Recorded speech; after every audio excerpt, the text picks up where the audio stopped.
Josh Geib and Mason Lindquist also for Teamworks, and Jason Gilbert for Welding and Fabrication. I don't believe there are, but if any of those students are in the room, if you would come down, we'd like to congratulate you.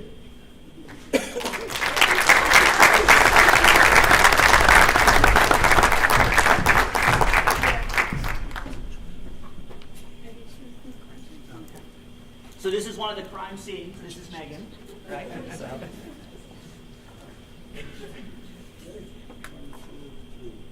Smile.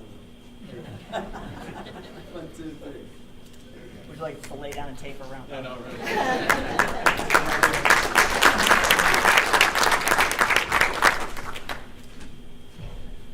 Blood spatter would indicate. Oh no, never mind. All right. Finally, Pennbridge continues to impress on our athletic stage, and many of our winter sports athletes are here tonight. Again, our tradition is after every season, we recognize any of those sports teams, either individually or as teams that have qualified for state competition, and read a little bit about their accomplishments. So, as I mentioned, your team, if you would start coming forward, because there are teams involved, and then I'll brag about all the different things that you've done. So first, let's recognize our wrestling team as they come down. They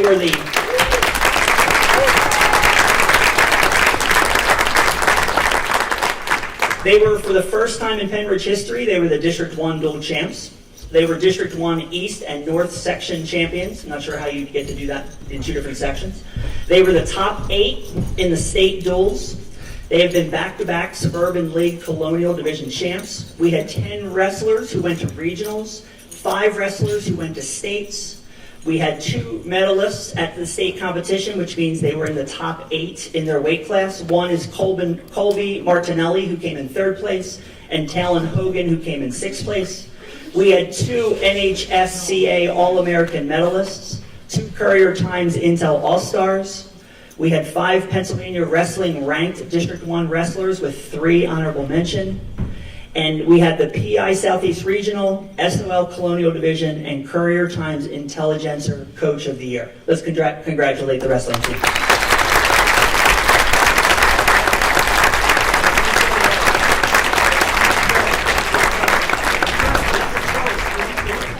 Here we go. 1, 2, 3. We got a bunch. Good job, guys. Way to go. Christian. Come on.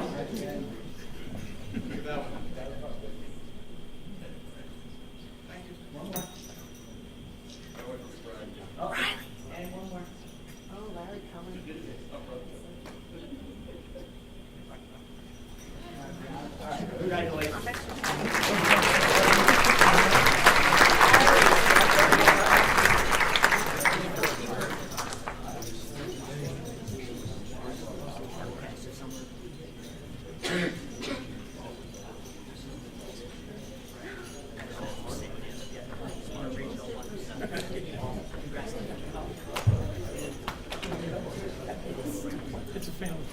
This way.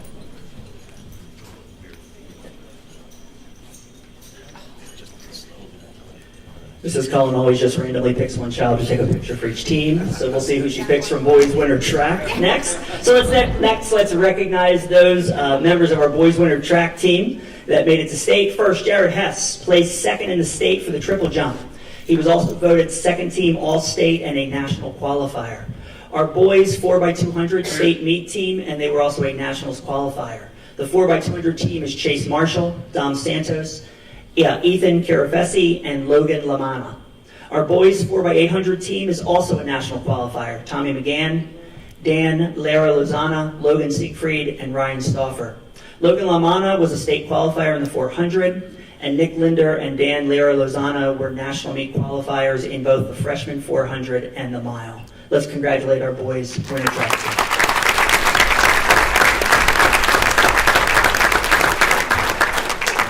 They are running laps. Next, our girls winter track team. The 4x800 relay team of Nora Ridding, Kagan Smith, Natalie Pappas, and Ashley Landis came in 3rd place at the state championship and were honorable mention all-state. Ashley Landis, as an individual, was 7th place in the 800 Open. The distant medley relay of Ashley Landis, Kagan Smith, Nora Ridding, and Grace Santos also came in 7th place. So we qualified for states in 3 events, and we came away with medals in all 3 events. Let's congratulate the girls winter track.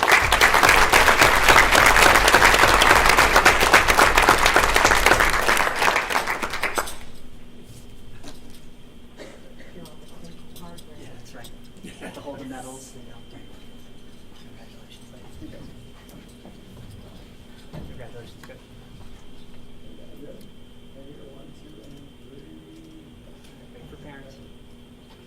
And for baby. One more.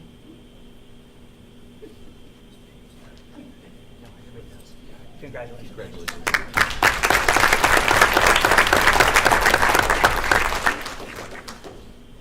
Next are the five swimmers from the girls swimming team. They competed in the district championship and qualified for the state championship. They are Addie Gargas in the 200-yard freestyle relay, Allie Riccardi, 200-yard freestyle relay, 50-yard freestyle, and 100-yard freestyle.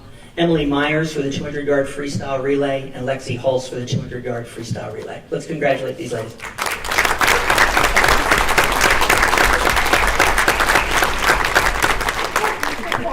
It's a good picture. It's a great photo.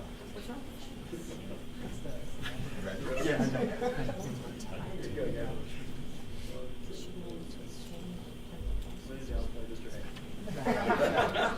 I'll come for you. One more.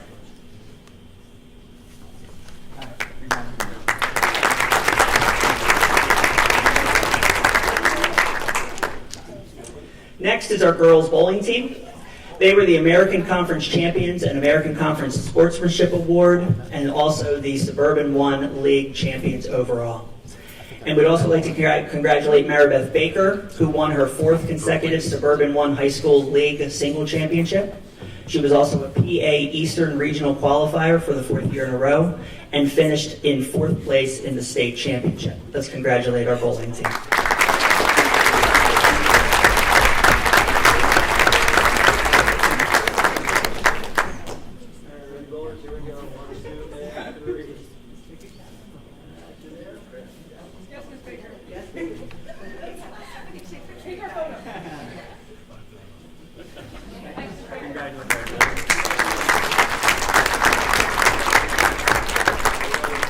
Mary Beth, are they all yours? That picture? Yeah. Oh boy. Okay. All right. Next is our unified bocce team.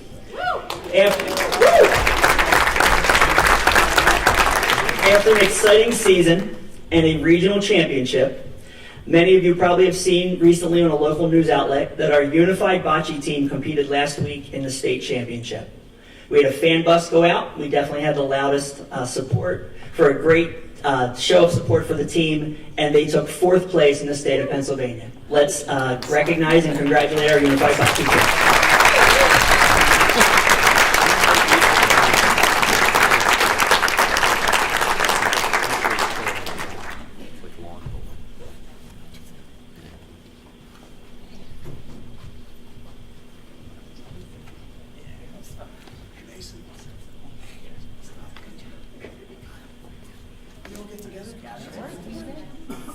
Get close, I'll get it to you.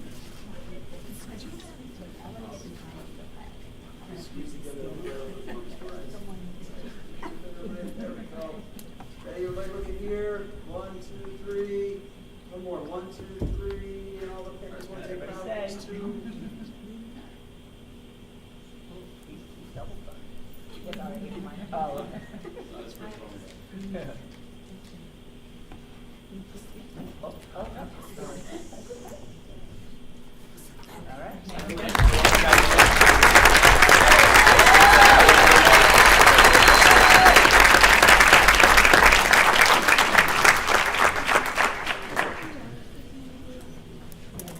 Made 15 trips last time, so I figured I might as well do it.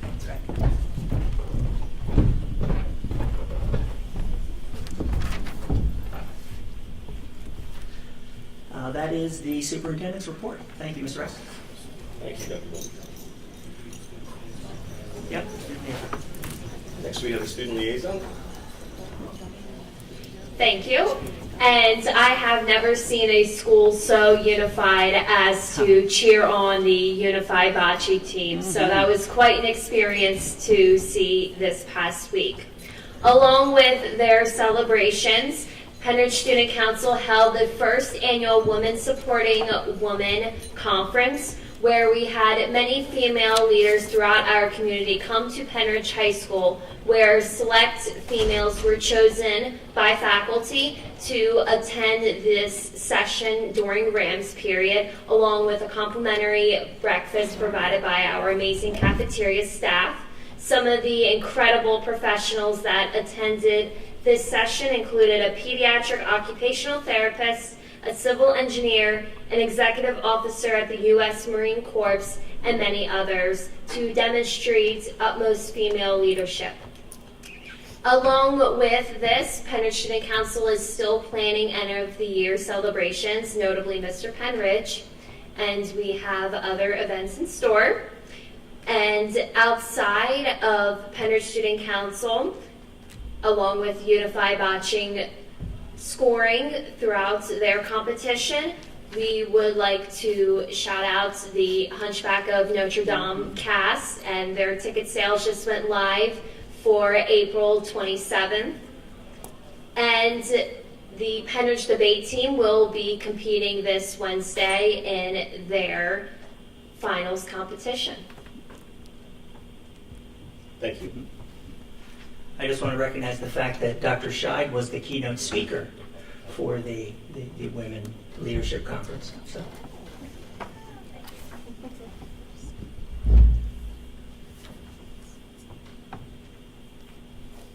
All right, we're jumping back up to public comment. According to policy 903, public comment, which is limited to 3 minutes, should be directed to the presiding officer rather than individual board members, district employees, or members of the public. Where is it? Specifics. Yeah, specifics. There we go. Specific comments regarding particular individuals must be communicated privately to the school board and superintendent via email at psd@penridge.org. First up, we have Adam Benson, East Rock Hill.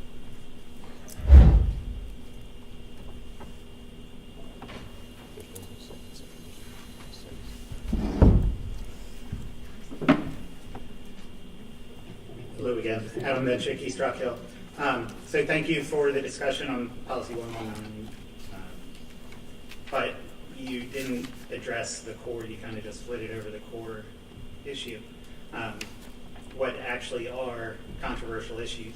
I wouldn't have thought a year ago that child labor laws would be controversial or calling storming of the Capitol controversial.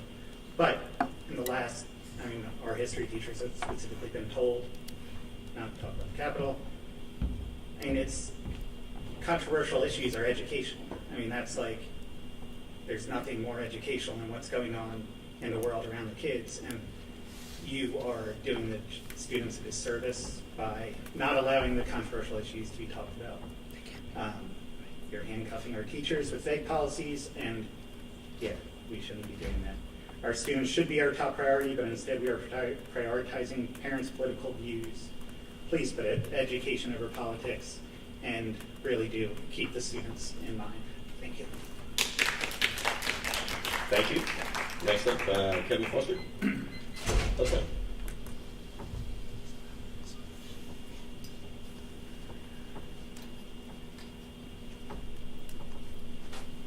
Kevin Foster, Hilltown Township. First, I wanted to start out, from the previous policy committee meeting, there were 2 board members that didn't show up on time, so they missed all the public comment from community members. And we all made time to come here on our schedules so that we could talk to you guys, but when 2 of you don't show up and don't hear anything, it's kind of disrespectful. So starting with that, on policy 119, you guys still didn't get to the point of what happens if a kid, so if my son passes out a survey to his peers, what's going to happen if he doesn't have parental approval or gives it to somebody who has not opted in? So how's my son going to be punished? So I'm really curious about that. You just glazed over that and moved the policy to full board for approval. I don't know how you can do that without actually writing the text. There were a ton of questions up here. I didn't write them all down, but a ton were not answered. My second question on policy 119 and other generic policies that I've seen the board move through the board over the last few months.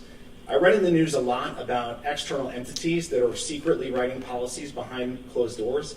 And I was curious, has this board, and I'll ask you, Mr. Rice, as the chair, Has this board ever worked with Independence Law Center to write policies behind closed doors for Penrith School District? There's no comment, and no, Mr. Foster, it's public comment, so. Okay, no, I'm just waiting. I'm watching my clock, just seeing if there'd be a response. Okay, I'll take silence as affirmation. Additionally, I did have a question to previously, controversial issues, resource materials. Back during a board meeting on September 27th, a board member read a specific quote about sold by Patricia McCormick, and it was you, Ms. Blomgren. And I'm curious, where did you get that sold by Patricia McCormick? Was the book? you get it, Mr. Foster, you can direct it So to the I'm presiding- curious as to where you got that quote from. Mr. Foster, you're supposed to direct it to the presiding officer. I've studied the Pennsbury case, Mr. Rice, and as I understand, that's not enforceable, and I would appreciate if I could have my time back. Okay, you have public comment. It's not public question and answer, so please just make your comment. Okay. So I'm curious, Ms. Blomgren, where you received that quote from specifically, and if you could provide that for the public to understand where you read that from. Thank you, Mr. Foster. Thank you for the comment. Next up, we have Lee Rush.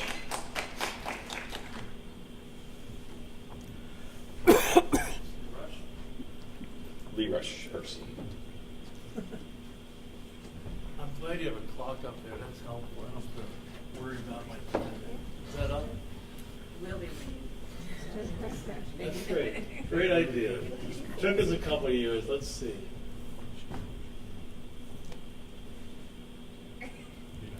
Oh, I have to start and then it starts? All right, well, I'm assuming it's gonna, there we go, okay.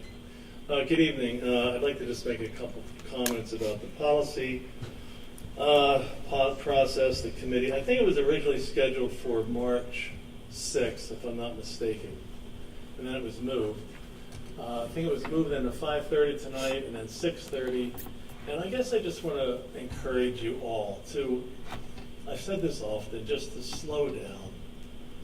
What happened tonight is unfortunate. You got yourself boxed into a pretty important discussion when over time people started rolling into the meeting. I couldn't hear Mr. Russell's comments. And by the way, thank you so much. It sounds like you did some homework. I wanted to hear everything you said. And then you got yourself jammed up to like, okay, just going to move this forward, and then there's still some debate. I don't see the urgency. So I'm just going to encourage you to just be mindful that these decisions carry so much weight. I don't understand the urgency. So, for whatever that's worth. The other comment I wanted to make is about this letter that was sent to you all by a colleague of mine, colleagues, Diane Rosati, Rachel Neff, and Donna Duffy. These are three folks that work for Bucks County government, the Drug and Alcohol Commission, the Behavioral Health Developmental Programs, and the entire County Division of Human Services. I guess the letter was addressed to you, Dr. Bolton, and copied on the board. And I understand, Mr. Miller, this is a public comment, but the questions are still able to be asked. And of course, the discretion is whether or not they're answered. I'm curious if you never ever made a response to Diane, whether or not you got the letter.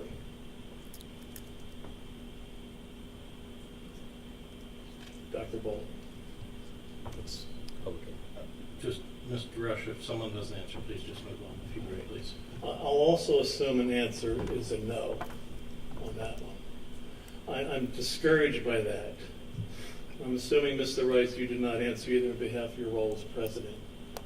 It's embarrassing to me as a Penridge citizen that people that I've known for almost 30 years work every day on behalf of children all over Bucks County, and they don't get the courtesy of a direct response.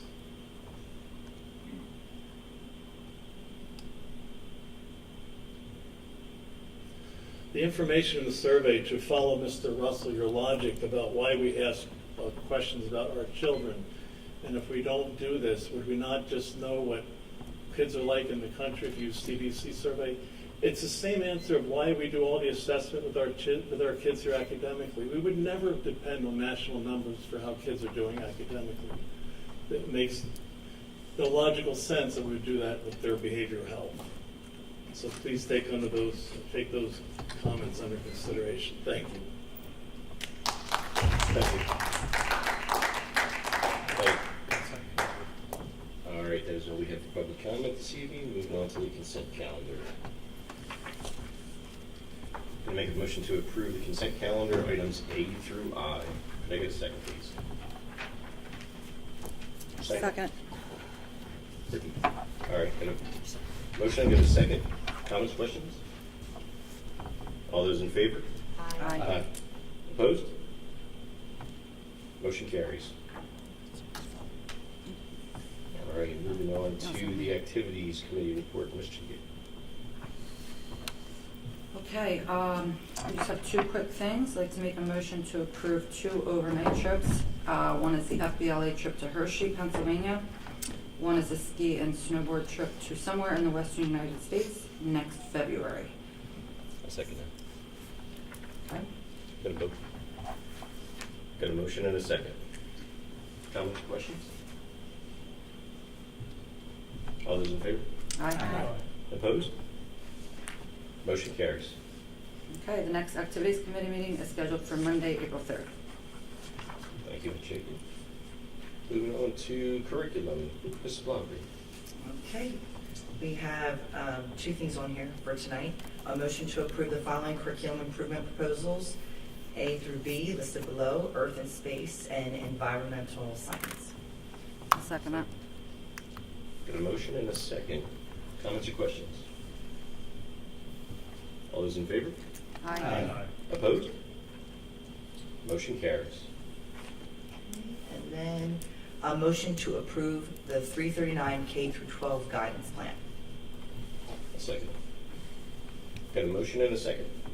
Comments or questions? All those in favor? Aye. Opposed? Motion carries. Okay, the next curriculum committee meeting is scheduled for Monday, April 3rd. And moving on to the facilities, Mr. Cormack. Good evening. We have 2 items on facilities tonight.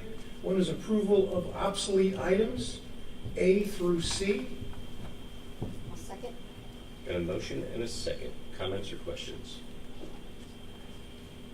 All those in favor? Aye. Opposed? Motion carries. Second on our agenda is a motion to approve North Penn Water Authority to enter West Rock Hill Elementary School to the property for the purpose of conducting an appraisal to determine the value of utilizing a portion of the property to conduct the water tower, storage tower. I'll second that. Motion's been made and seconded. Comments or questions? Just want to clarify, it's just to get appraisal. Yes. Yeah, okay. Any other comments or questions? All those in favor? Aye. Opposed? Motion carries. Our next committee meeting is April 11th, 2023. Thank you, Mr. Cormack. Moving on to finance. All right. Turn the page. We have a motion to approve the Upper Bucks County Technical School 2023-2024 budget. Can I get a second, please? I'll second. I got a second. A motion and a second. Comments or questions? I have some questions and comments. I know that there were many questions asked about the UBCTS budget at the last Finance Committee meeting, and it was agreed upon by the committee to not forward this to be voted on this evening because of the outstanding questions. And the public, as far as the public was informed, was that this wasn't going to be moving forward tonight for a vote. And I think that's the right call, given the comments by our business director, the superintendent, questions from school board members, the fact that the budget isn't complete, and that answers to some of the questions that were asked did come back, but they only came back to the superintendent and then were shared with board members just today. So the public has had hasn't had the benefit of hearing the answer to those questions. They haven't heard the discussion.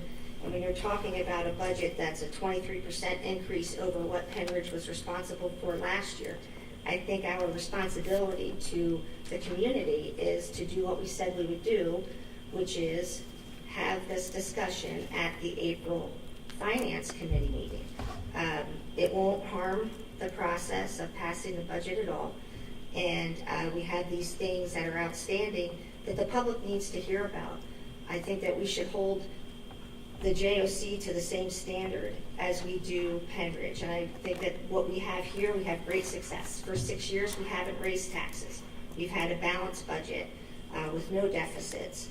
And we should expect the same from the JOC and expect that we're going to have a complete budget that we can all consider, discuss, and allow the public to see and make comments on before we commit the Penridge taxpayer funds to it. We had last year, I remember we had some curriculum improvement proposals for courses for PE. And there was an item on there where, the gym teachers were asking to buy a couple of medicine balls. These medicine balls were about $50 each. And we had an extended conversation about whether we would need those $50 medicine balls. So I would just ask that we do what we said we were going to do.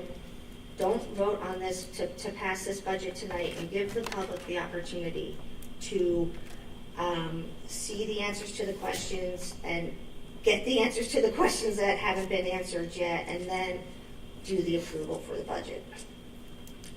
So just a few points about the budget. One, there were 6 board members in attendance at the Finance Committee meeting. 4 were fine with the budget. 2 said that they wanted to see the budget and be able to go through it on their own, and that presenting the information was not helpful to them. I forwarded the budget to board members last Wednesday. It was then voted on in a public meeting where it was fully discussed and presented again at the tech school on Thursday. This actually does hold the tech school to the exact same standard as Penridge. It's a balanced budget, which has not been the case in the past. In the past, it borrowed significantly from fund balance. That was something that we had been moving away from, and that had been a long-term plan here in Penridge that we actually had initiated at the tech school some years ago, and now we're finally at that point.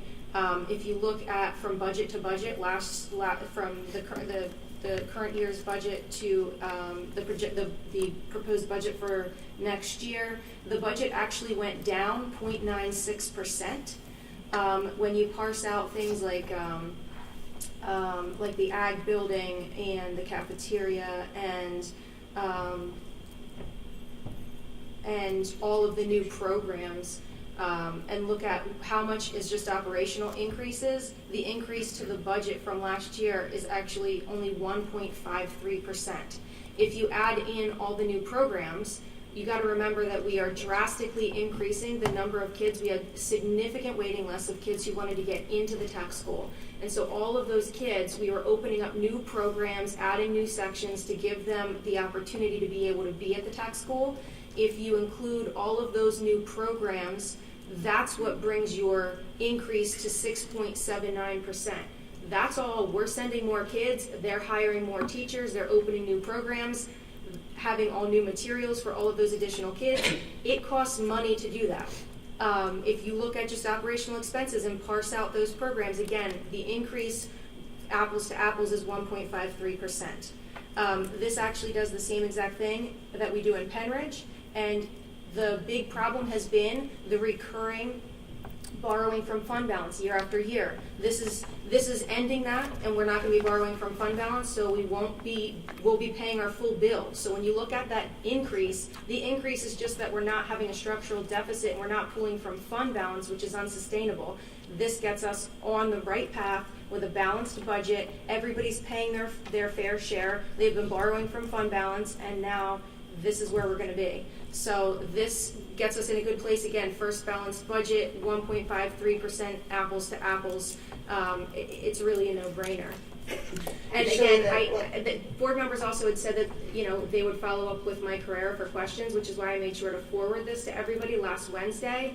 I'm not sure if anyone sent additional questions to Mike Carrera, but it was not something that was brought to my attention. I'm not aware of him receiving any additional questions regarding the budget presentation that was sent to them, and again, presented at 3 different meetings. Well, with the JOC meeting, with all due respect, is not a Penridge Finance Committee meeting that Penridge taxpayers are made aware of. And if we have a conversation where questions are asked at a Penridge Finance Committee meeting, then those questions should be answered for the Penridge community members. They didn't know to go to this tech school meeting. And also that 1% number that you cite is kind of misleading, because the way that was able to be achieved was that there were expenses last year that were a one-time expense for an agricultural building that you don't have this year. So they were taking funds, spending money on things, keeping that item, essentially maintaining that number there to fill in other items to cover with those funds. So it's a little misleading to say That's actually not accurate. It's just Megan, not. I spoke with Dr. It actually parsed out. You know what? I'm just telling you that's not inaccurate. spoke quite at length already, and I did have a conversation with the superintendent today after we got that email, and this is an email, again, with questions that were asked and were supposed to be answered to the Penridge community that were not answered. The Penridge public has not seen the answers to those questions. And nobody's arguing with the fact that when you have more students go to the tech school, it's quite obvious. Yes, you are going to have more expenses, but what was budgeted for here in Penridge is not what we're being asked to pay now. It's quite an increase. And anytime we have something like that, we should talk about it. And as I understand it, and Dr. Bolton can correct me if I'm getting this wrong, what we're going to end up with is either going to be $300,000 or $600,000 above what we budgeted for.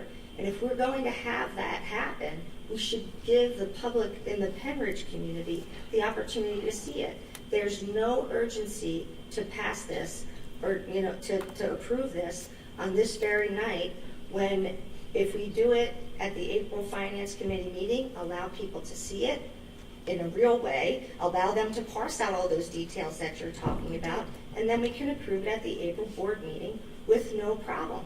It won't affect the tech school at all. And in my conversation with the superintendent, I was told, again, in addition to those things that were answered today that only we board members got to see and not the public, there are still outstanding questions, still incomplete parts of this budget. And we all want the tech school to be very successful. I know there's a narrative trying to be thrown out there that anybody that asks questions about what's going on at the tech school is a tech school hater, which I think is absurd.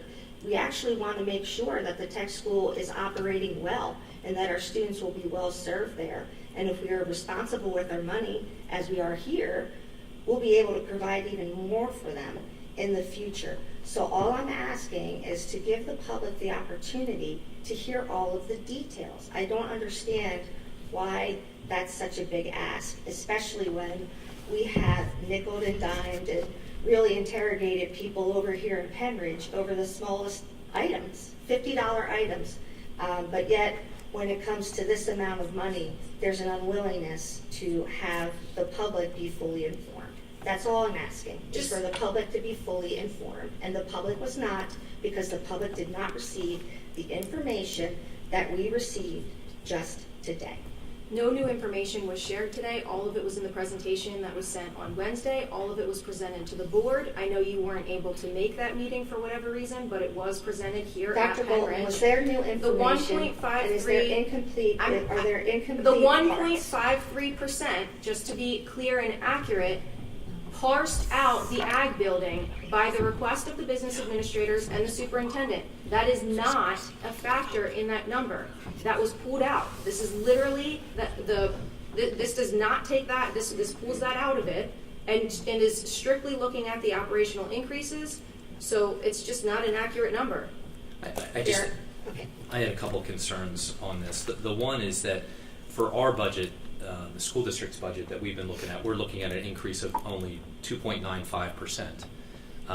And the increase for our school district is going to be 22.95% over last year. What's been budgeted in some of the assumptions, and it's a longer process for us than the school district, is just a 4.1% increase for the tech school. And so now that has to be revised because it's going up 22.95%, which seems unusually high in 1 year to make that adjustment. Now, I do applaud the tech school because last year we didn't even get a balanced budget. So this year we have a balanced budget, which is great. I'm glad that they're changing the process by which they do that. But I raised the concern before, and I didn't realize that I was supposed to follow up individually. I thought somebody was going to get back to me. But since we're on a fiscal year, and our fiscal year ends the end of June, and we're not going to have any more classes. We know what our expenses are running forward. It would seem to make sense to be able to have a projected fiscal year ending 2023, what we anticipate it being. And then we can base the budget for next year off of that number. Because if I look at the numbers in the past, there's a huge variation between what the actual was in 21-22 versus the budget for 22-23.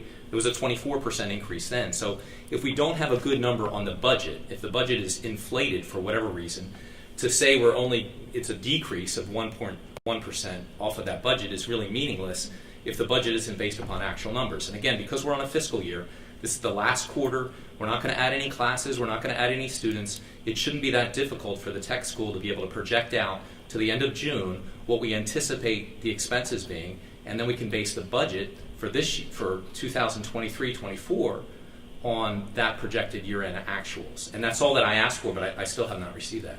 Mr. Russell, we had several presentations that same night with budget presentations from Penridge, and I didn't see you ask our business administrator for that same information. You don't use actuals in the budget year that you're in, and No, those you're actuals wrong, were not Megan. in there.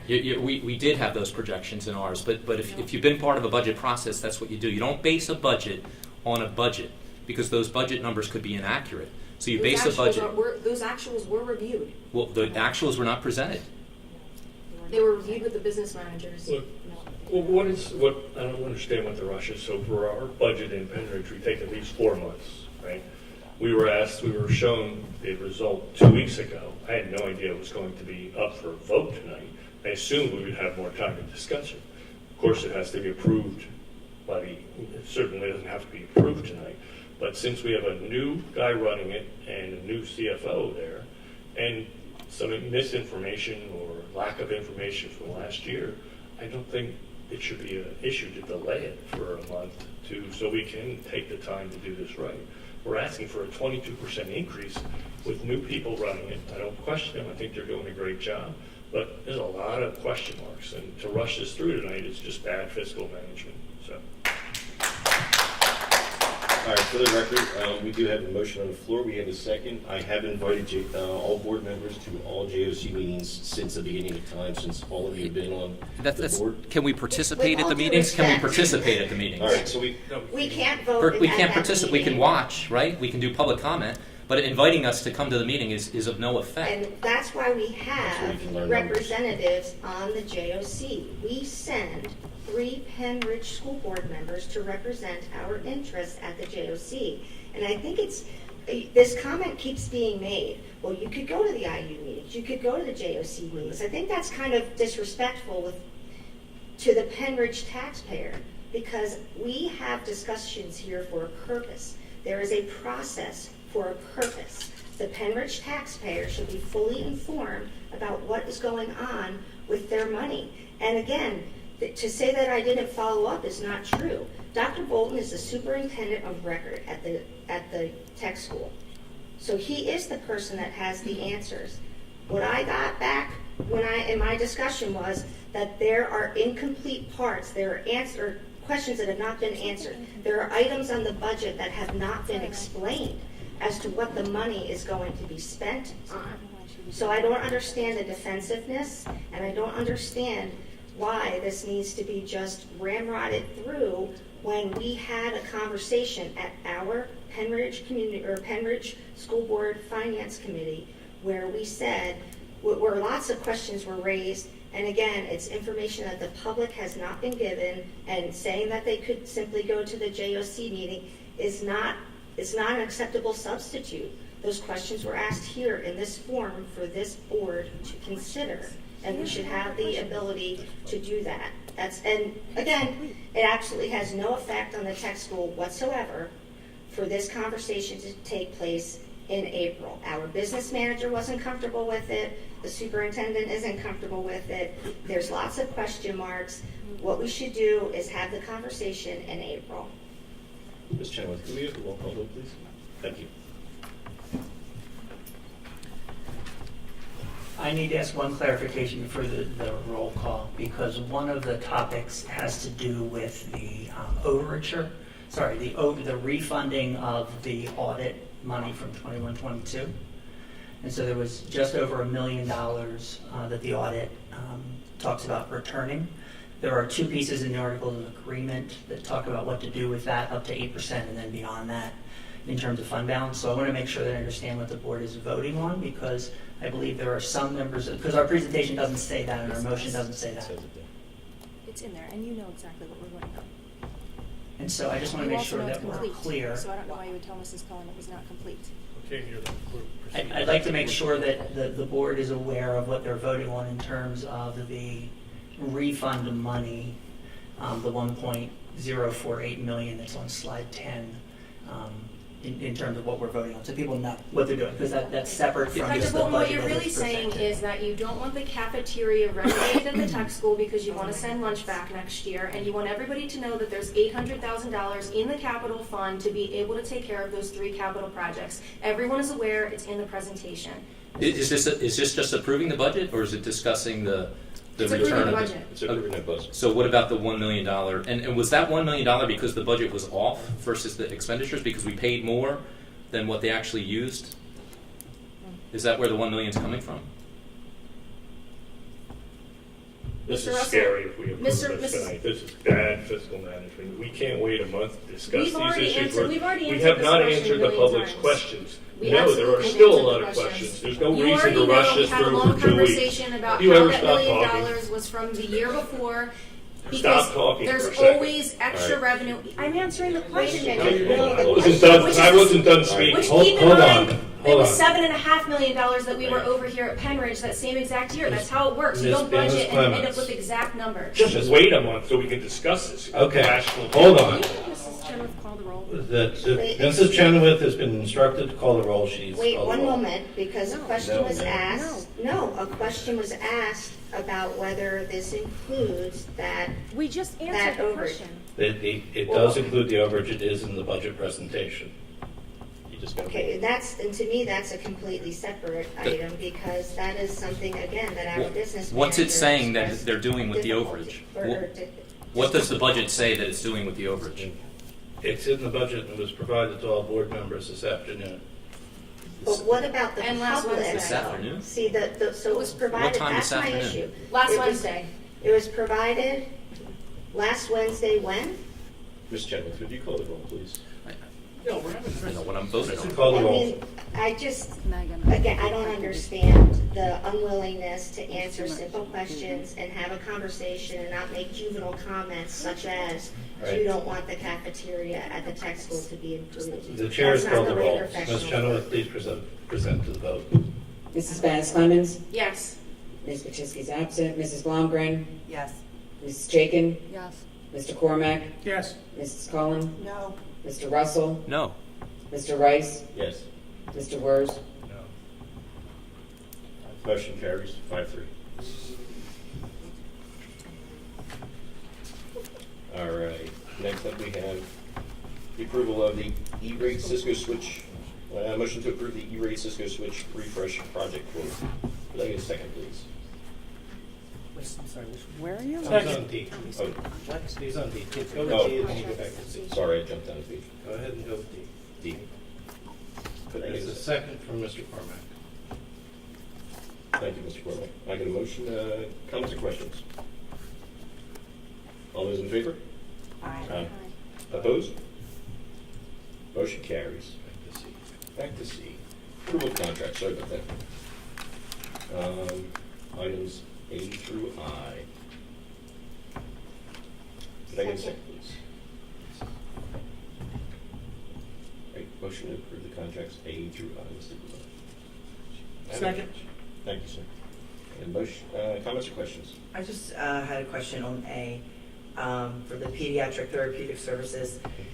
I know that it's for our related services, but Dr. Vaughn, I just had a question. When looking, they do have other services on there for different things. Would we only be using it for like occupational speech, or could we possibly use it? I don't know how it's worded in the contract. If we have to use it encompassing, if we would. Looking at Ms. Summers to make sure I'm saying it correctly, we utilize them for occupational therapists, physical therapists, and speech therapists. Is that correct? Okay. And then that would be like the basis. There's one like for social work, some different things like that. I'm just making sure that we're just using it for those three, and there wouldn't be a case where then we would say, hey, we would, extend that.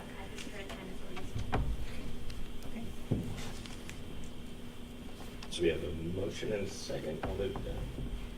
All those in favor? Aye. Opposed? Motion carries.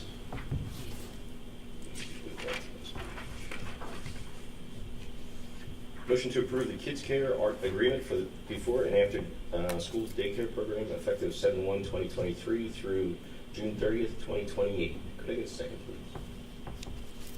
A second. I hear two. Got a motion and a second. Any comments or questions? All those in favor? Aye. Aye. Opposed? Motion carries. Motion to approve the settlement with Jewel Labs in the amount of $112,753, which is actually what, about $6,000, something like that, that we get back, that we get returned from that judgment. I'll make a second. Thank you, sir. Got a motion and a second. Comments or questions? All those in favor? Aye. Aye. Opposed? Motion carries. Next Finance Committee meeting is scheduled for Tuesday, April 11th, 2023. Ms. Banks-Clemens, policy. Thank you, Mr. Rice. First, we have a policy up for first read, which is policy 119. I'll make a motion to approve that for first read, along with the changes that were discussed, which Mrs. Summers is going to bring back to us, that draft, and then that'll come to our next policy meeting with those revisions for the second read. Second. Got a motion and a second. Comments or questions? I'm just going to withhold. I do support the policy. I think there were so many questions that went around and around, and since this is a first reading, I'm going to hold off, and I would like to see it all in print in one clean copy. Mr. President, Mr. Russell had a question about I think initially raised by Ms. Batiki, about the effect of the Protection of Pupil Rights Amendment. There is a basic education circular, a BEC, which covers that issue, and it makes pretty clear that the Protection of Pupil Rights law that regulates certain questions you can and can't be asked applies to programs regulated and funded by the United States Department of Education and that are administered by the Pennsylvania Department of Education. But because the PACE survey is administered by the Pennsylvania Commission on Crime and Delinquency, PCCCD, it doesn't really apply to that, as I understand it, apply to that issue, Mr. Russell. So I just wanted to make sure that I answered that question for you. Does the fact that it's administered in our schools, does that have any bearing on it? I mean, if they administer it on their own, but they're using the conduit of our schools, our teachers, so it is being... If it was a Department of Education, federally funded Pennsylvania Department of Education pass-through program, that would be one thing. It's not. But so it doesn't impact it that we're using, federally funded teachers or classrooms to administer it? So far as I read the BEC, Mr. Russell, that doesn't make any exception for that. It's really a limitation on the federal power to collect that data, not PCCD's, which is why it's been done for a couple of years. So moving that forward. We need to vote. All those in favor? Aye. Opposed? No. Two noes. Motion carries 6-2. Ms. Banks-Clemens.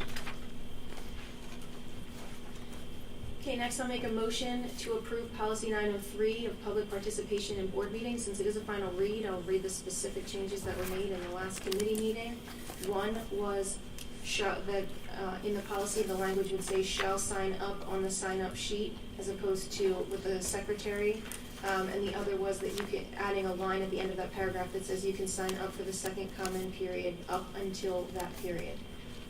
I'll second. I'll second that. I'm in favor of the changes that we made through the policy meeting. Comments or questions? All those in favor? Aye. Opposed? Motion carries.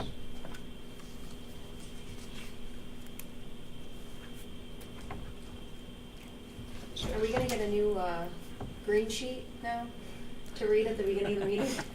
Maybe. It's up to you.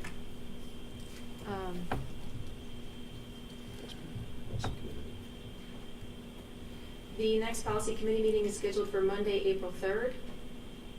On to the IU report. Thank you, Mr. Rice. The IU met on March 21st, and I just have a few things to share based on that meeting. One, the audit came back, and we have a clean audit for the IU.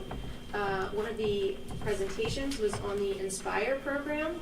The Inspire program is for 8 to 14-year-old students with chronic or acute mental health concerns, and it's a behavioral health program where they have 3 hours of behavioral health and 3 hours of educational services. 18 students have come through the program. It's based at Samuel Everett, which is an IU school. The disorders require intensive treatment, and they're able to, this is another way that the IU tries to provide services and then is able to get coverage that's not necessarily taxpayer dollars.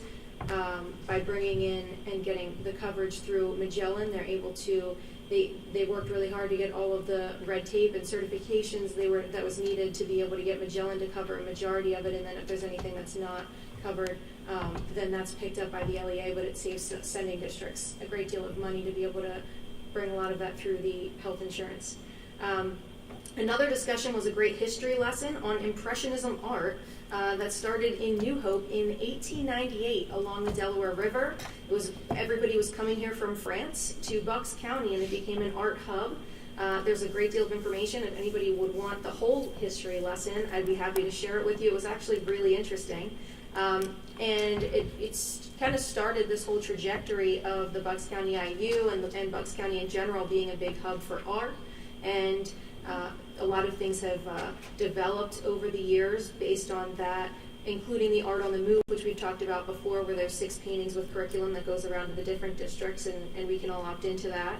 And one of our students is actually being recognized on March 29th for the Student Art Gallery reception, and I'll share more information on that in the pictures when we get to that point, or at the next meeting, since that'll be happening in between. Also, there's going to be summer camps at the Fab Lab, and I can see if we can have that information posted. I've shared a lot of that information in the past, but we can post the hours and ages and all of those pieces.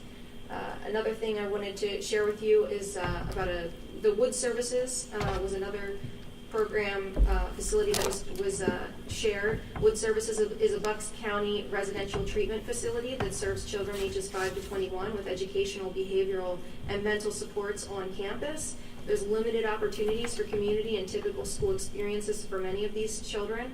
The Bucks IU works to have them attend off-campus educational programs. Attending classes in an inclusion environment provides increased educational options, an opportunity to experience peer models and a community connection, reduced isolation, and enhanced skill acquisition and generalization.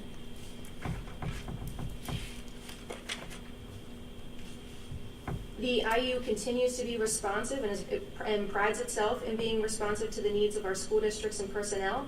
Recently, the Bucks County English Language Development Advisory Council requested a specialized opportunity for ELD teachers and administrators where they could come together to network and learn from one another. The Bucks IU Programs and Services team developed 2 full days of working sessions on best practices for supporting classroom teachers with resources, professional development deliverables, etc., family community engagement strategies, and supporting newcomers.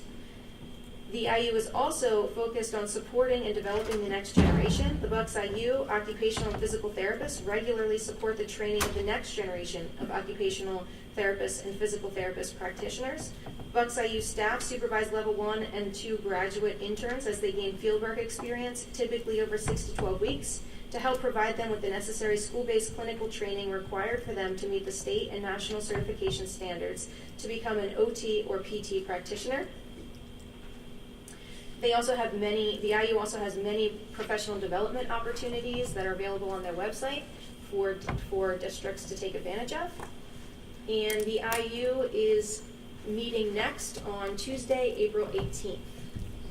Thank you, Ms. Rice. On to the tech school. Mr. Cormack. Good evening again. This is really quick. This is the current stats for the tech school. Sorry, thank you. I think I got it. There it is. Okay. We'll get back to that. Current status for the tech school. 33,275 hours of work by our students in the community. They have a relationship with 83 employers. 96 students are in the program. And the average hourly wage is $14.89. What that really boils down to is since September 2022, the tech school students have earned almost close to $500,000. I'm really proud of those folks. Industry placement, B&S Auto, Sigma Controls, Cooper Mechanical, Montgomeryville Cycle Center, and St. Luke's University Health Sector, and we have 3 students within the University Health Sector. So congratulations to the students. I think they're doing a great job. Our next meeting is April 20th, 2023. Thank you. Thank you, Mr. Cormack. PCEF. Mr. Piskey's not here. Do you have? Yeah, I will handle that one. She communicated 2 things with me. First of all, PCF is sponsoring their second annual 24 tournament. So 24 is a math competition, primarily among our elementary students. And so this Saturday, all of the champions from our 7 elementary schools are coming together for a 24 tournament. So, and then Mr. Vogel and I go and visit the champion and get whooped in 24 by a 4th grader, all right, which is always a good time. The other reminder is about a lovely evening. Again, if you have not been there, it is a wonderful celebration of Penn Ridge education. All of the money raised comes right back into the classrooms. So there are no overhead costs for PCEF. Everything comes straight back. That is on the 25th of April. It's at 6:30 at the Sellersville Theater. Ticket information is available on our website under the Community tab. Thank you. Thank you, Dr. Bolton. On to public comment. All right, we have Mr. Foster, Kevin Foster, Hilltown.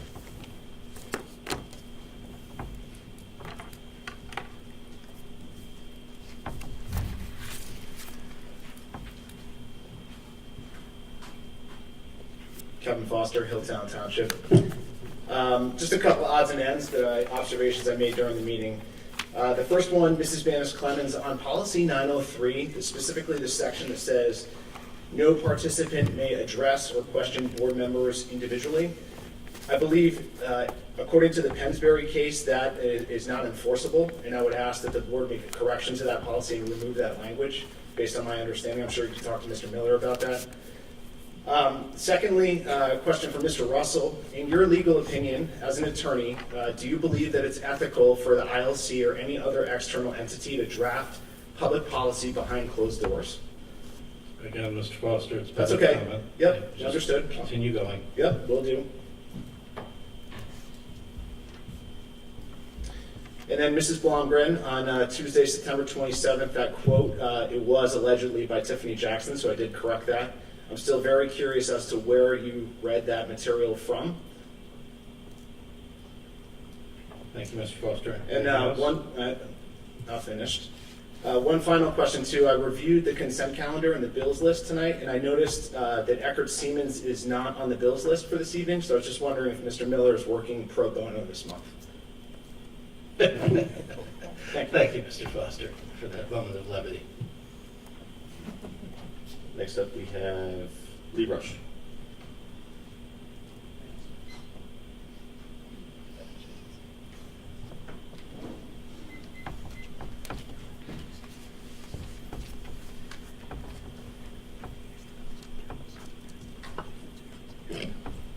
Good evening, Lee Rush, Percy. Mr. Miller, you appreciate levity. I mean, you're one of the most humorous people sometimes I've seen up here. So sometimes your jokes are pretty good, sometimes they fall flat. But every now and then we need some humor and some lightness. It's heavy. It's heavy, heavy, heavy times. Tonight I think we saw a pretty raw example of power. The problem when you have the majority votes and you have the power, you can listen for as long as you want and then call a vote. Robert's, rules allows that. But you're all Republicans. It doesn't matter if you're all Republicans or Democrats. So you're all school board members. I think Ms. Cullen raised it months ago about just what's happening right now about the split. Whether it's social studies or tech school budgets or policy. I think, I want to believe you're better than this. You're better listeners, better problem solvers, better examples of how to negotiate conflict.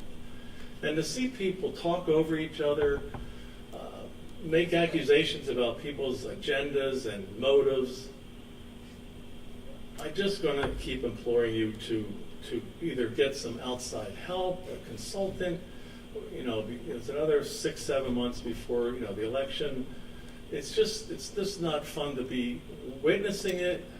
I don't think it's fun for any of you to be involved in those kind of power struggles and to see what happens.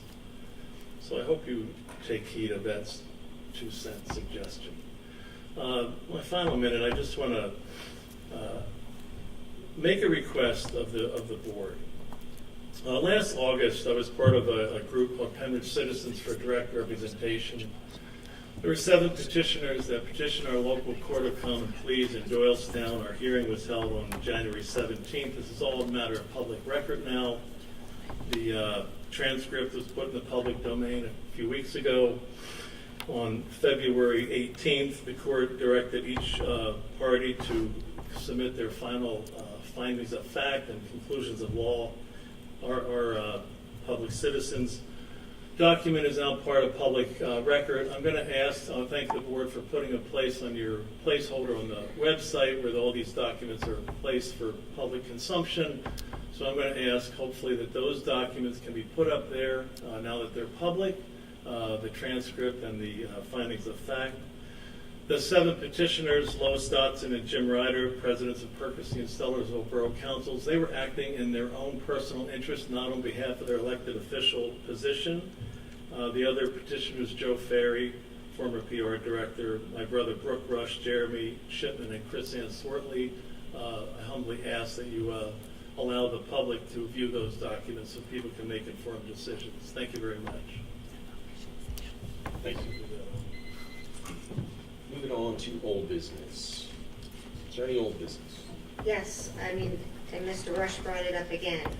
I would like to say that there have been numerous attempts to have the board come together. Every year you're supposed to have a retreat where you establish your board norms and your procedures, and you kind of discuss as a group how you're going to move forward for the year. That typically takes place in the winter, January, February, depending on people's schedules. And I have asked every month, more than once a month, whether we're going to have that board retreat to discuss our board norms, establish them, and do some team building to work better together. And I have not gotten a response. Any other old business? Based on one of the public comments, and Mr. Miller, please correct me if I'm incorrect, where it says in our policy, it says all statements shall be directed to the presiding officer. No participant may address or question board members individually. My understanding, based on the Pensbury case, is they can still talk about board members, which is the part of our policy that had to be changed, where it said any comments about individuals need to be sent to the board and can't be stated publicly. I believe that all of that needs to be changed, but even if they are commenting about other board members or about other people, they still need to direct the comments to the presiding officer. Isn't that correct? Ms. Clemens, I've been I'm comfortable with the draft of policy 903 as it sits here tonight, and that it meets the requirements of the Pensbury case. But secondly, I've been pretty clear to everyone, people have asked from the floor and to the board members, that I will provide my legal advice privately to the board, because that's what you paid me for. So I will respond to the board via email, but I'm comfortable that the draft of the policy is fine. Thank you. Thank you. Any other old business? Moving on to new business. Any new business? Seeing none, move on to announcements. The executive session was held on March 6th, 2023 to discuss security and potential litigation matters, and March 20th, 2023 to discuss a student situation involving potential litigation. The next school board meeting is scheduled for Monday, April 24th, 2023. Make a motion to adjourn. I just want to make one correction. I apologize that the agenda, we did update it on the Board Docs version, but the old version that's printed out there. The next meeting has been moved to Wednesday, April 26th. Yes, thank you. And that was decided back in February, but, so that has been updated on our calendar, but we did put the wrong date originally on Board Docs. Okay, so it's Wednesday, April 26th. Thank you.